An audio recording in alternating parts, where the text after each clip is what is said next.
Hello and welcome back to the Gallant Goblin. I'm Grady Wong, and today we are looking at the next box of Spelljammer Ship Scale Minis Wildspace Ambush. This is a fixed set box of 4 pre-painted minis from WizKids, and thank you to WizKids for sending it to us to review.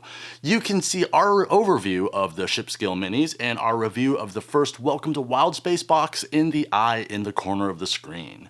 But before we get started, have you checked out the free beta of the new Shift RPG from our sponsor Hitpoint Press? Theo and I were both lucky enough to participate in playtests separately, actually, of the game with the designers, and it was hands down the most fun and exciting one-shot I've played. The system has just enough structure to keep things on track while giving both the player and the game master so much leeway to tell their own story and make really cool things happen. At the core of the system is the dice shifting mechanic. All of your traits are assigned a die, and a roll of 1, 2, or 3 constitutes a success when you use that trait. So with a d4 you have a 75% chance of succeeding, while on a d20 you have only a 15% chance. As you play, things that happen in the game or rolling a crit causes your dice to shift up or down, which then alters your chances of success going forward. It's an easy to understand system that has a lot of complexity once you dive into it, and really ramps up the tension with each die roll. And it comes with a really evocative setting you can play in. But the system is versatile enough to support a variety of unique and original settings that you can homebrew or that Hitpoint Press might release in the future. You can download the free PDF and try out Shift RPG today at hitpointpress.com/shift. We are starting off with the Nautiloid, which you may recognize not just from the Spelljammer book, but the cinematic trailer for Baldur's Gate 3. A crashed one also showed up in Rime of the Frost Maiden. Yes, this ship belongs to the Mind Flayers. It is exclusively designed for air travel, meaning it can't land on the ground or sail on water.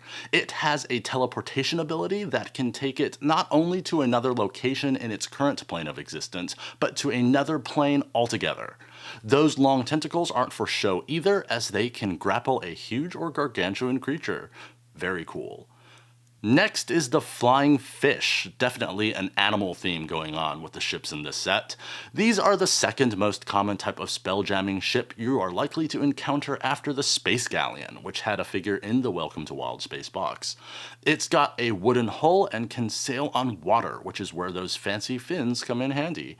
They're pretty delicate though, so the ship can't touch down on land or it'll snap those fins below the hull.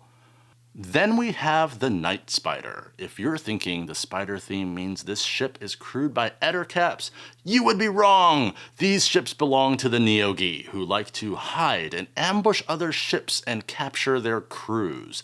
The Nightspider crew consists of 19 Neogi in a rigid hierarchy and about 6 Umber Hulks that they use as shock troops. One of these ships appears in Theo's adventure I Am Your World, which is available on DM's Guild and comes with a detailed color map of the ship that can be printed out or loaded into a VTT. Finally, we have Asteroid 3, which presumably means Asteroid 1 and 2 are out there somewhere, and maybe 0, depending on how you count. Joking aside, there is an Asteroid Encounters box, but, spoilers. Asteroids are actually pretty relevant to gameplay. Ships and even creatures are known to hide behind or in asteroids to ambush passersby, and the way travel works in space is that spelljammers slow down whenever they are in proximity of a large enough object. So your ship might be zooming along and then, asteroid ahead, it slows down and bam, a battle erupts. Ooh, hence the name of the box, I guess, Wildspace Ambush.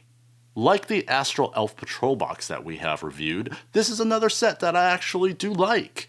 Unlike that set, there is no assembly required for these minis and no bending issues as far as I can tell.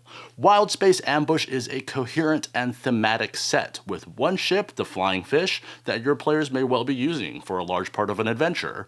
Then it also has 2 ships belonging to iconic D&D enemies, the Neogi and the Mind Flayers. And the Neogi one especially, they're known to ambush humanoids, and you get an asteroid around which that ambush encounter can unfold and which can also be used for strategic line of sight purposes during combat. I know that rock minis get a lot of flack, but in this case, it makes a certain amount of sense. From a non-Spelljammer perspective, I think these minis would all work at regular scale too. The Nightspider looks very much like a giant spider, with the netting maybe being a web that it's shooting out at foes or using to protect itself. The Nautiloid looks suitably squid-like or, nautilus-like to be an aquatic creature or a flying mind flayer minion. The flying fish ship would work as a fish mini if you don't look too closely, or a construct resembling a fish if you do. And though the sails don't match exactly, the ship design itself kind of closely resembles the Sky Coach that was the premium figure for the Eberron box set. So I kind of like that maybe you could interchange those and have a regular scale and a ship scale version of the ship that your players are using. And well, the Asteroid is a rock, but it could be a rock mimic? Okay, it's a rock. Still, lots of flexibility around this set while also serving a strong intended purpose. And the paint job has pretty good detail too. I really kind of like that dark, rocky look of the Nautiloid, especially kind of the back part that could be a shell. And the metallic sheen of the Nightspider is cool while not being like so obviously metallic that it couldn't pass off as, a spider, organic spider. The way the metal elements on the flying fish are painted to make it kind of look like it has a face is also cute, and both of which are accurate reproductions of the art on which the minis are based. The Wildspace Ambush box set is available now and has a manufacturer suggested retail price of $59.99 US, though you can shop around for sales. We're covering all the ship scale mini boxes, of which there are 6 total, so be sure to hit that subscribe button below if you haven't already, and the bell icon to be notified as soon as our videos come out. We also have various playlists of all our mini reviews, official D&D accessory reviews, and more. So thank you for watching today. If this video was helpful to you, hit that thumbs up button, and don't forget to check out our sponsor Hitpoint Press's free PDF of their newest RPG, Shift, which was one of the most fun I've ever had in a single tabletop gaming session. You can also join our Discord using the link in the video description, as well as find us on Facebook and Instagram. I hope you are having a wonderful winter holiday season. Stay safe, have fun, love each other, and we will see you next time at the Gallant Goblin.